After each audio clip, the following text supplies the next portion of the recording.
તો આ video specially મારા કિસાન ભાઈઓ માટે. તો આ આપણું જીરું છે અને જો આવું જીરું છે.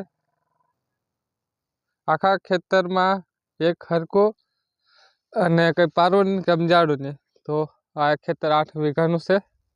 જો ઠેઠ અહીંથી આખું ને તેનું આ બાજુ થોડાક તરાસા ચાહશે અને અહીં થોડાક લાંબા ચાહશે. અને ખેતર છે 8 વીઘાનું. અને આમાં જે પણ કોઈ આટો મારો આવે ને તો કોઈ કહેશે 50 નીકળે, કોઈ કહેશે 60 નીકળે, 70 નીકળે, 80 નીકળે એમ.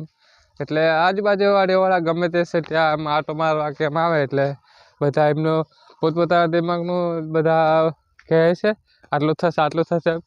અને આપણને કંઈ ખબર પડતી નથી કારણ કે આપણે કઈ પછી જીરું પહેલી વખત. એટલે તમે અંદાજે કેટલું નીકળે કમેન્ટ કરીને કહેતા જજો.